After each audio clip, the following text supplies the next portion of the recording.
I'm here with Wei Zhou, the CEO of Coins.ph, a leading digital wallet and blockchain-based financial services in the Philippines. Hi, Wei, and thank you. Nice to see you again. Thank you very much for having me again. Let's get some updates from the last time I spoke to you, which was last year at the FinTech Festival here in Manila.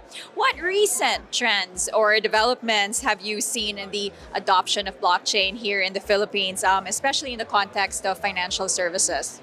Yeah, I think overall crypto usage, from both an investment perspective as well as an investor interest perspective, is I would say a lot lower than last year. Mainly just because of, I think for Web3 gaming, it has been on a downward trend. And I think that drove a lot of the growth in this space from 2021 to 2022. A couple of trends that's been kind of interesting, especially here for us, is actually there's been a lot more interest in stablecoins, both in terms of US dollar stablecoins, as well as potentially peso stablecoins. The other sort of interesting trend is more so on the NFT side. I think less so from an art perspective, but more so from a natively digital asset perspective, in terms of having things of value that could be traded, that could be owned, that could be transferred, and that anyone can produce. Now, how has Coins.ph been contributing to the growth of the blockchain ecosystem in the Philippines? Yeah, I think one of the biggest thing that we want to do is we want to be the source of liquidity for people that want to come and trade. When we talked last year, we only had about 15 pairs listed on our exchange, so 15 tokens that right now we have close to 50. So we've listed about 40 plus tokens. And we've also now, like last time when we talked, I think we only supported 3 blockchains. Now we support 8, on our way to support, I think, 10 by the end of the year. So I think having these services available onshore here in the Philippines and to be able to, for user to be able to buy and trade in pesos directly, I think that's a hugely, I think that could be a huge advantage for us. Wow, it's a big jump. Congratulations. Can you share any notable use cases where blockchain has made a significant difference in the Philippines recently? Yeah, it's something that we've been working on for a while. So Coins historically has been what's called a Ripple's like XRP on-demand solution. So people can basically use XRP as a way, as a cheap way and a fast way to basically perform remittance work. We're excited to add another partner to our remittance sort of network, which is Circle. So we have a pending partnership with them that we'll announce soon, where we're going to try to promote USDC here. As you know, USDC is a privately issued, US regulated, US dollar stablecoin. Anyone, basically anywhere in the world, can then send USDC to anyone here in the Philippines into the Coins wallet.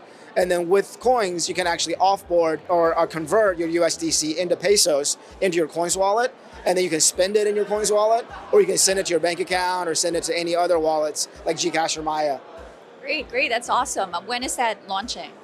It's already available now, but we want to sort of make a big push around it.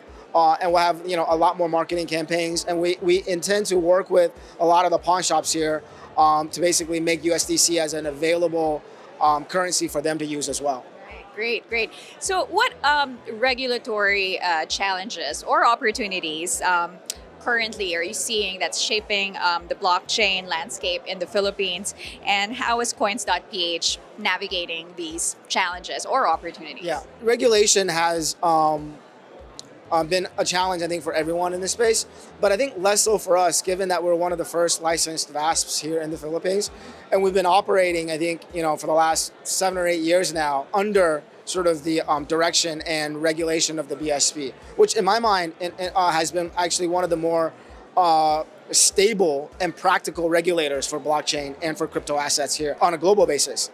But I do think the challenge has been that there has been a lot of non-licensed players that have been operating and are still promoting their activity here. So I think it's a gradual process in terms of educating users that know who you're sending your money into, right?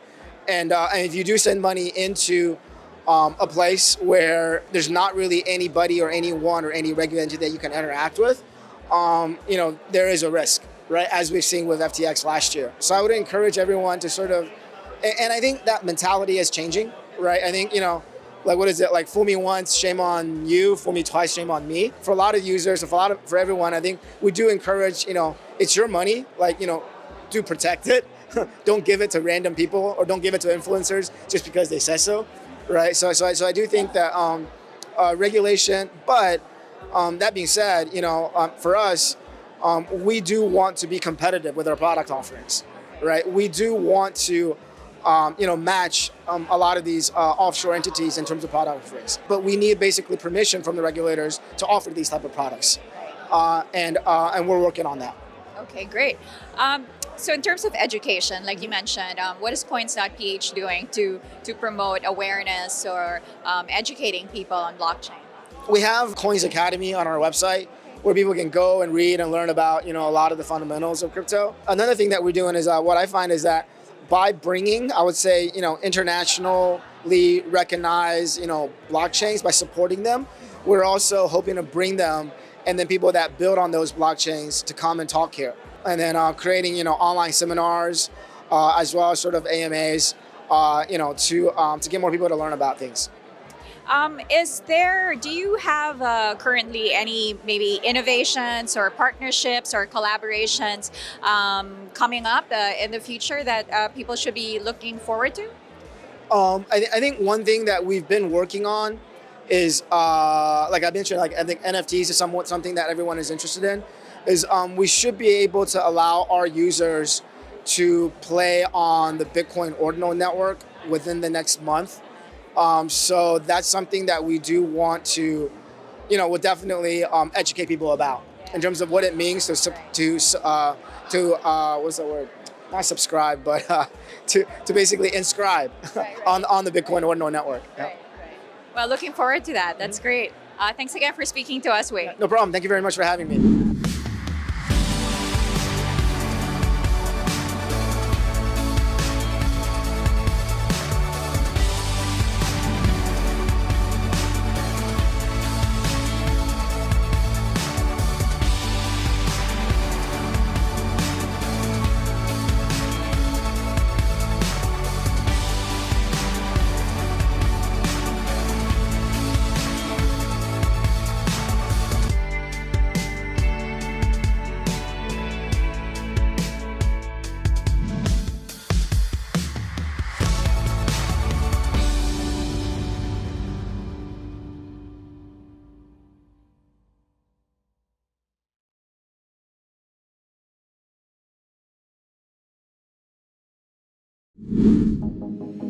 Bitcoin mining, Bitcoin wallet, blockchain, stablecoins, MetaNet, the evolution of money. Everybody is talking about Bitcoin today, but what exactly is it? Learn the basics from experts. Learn what Bitcoin is, how it works, and why it matters. Blockchain 101, your ultimate guide to the fundamentals of blockchain.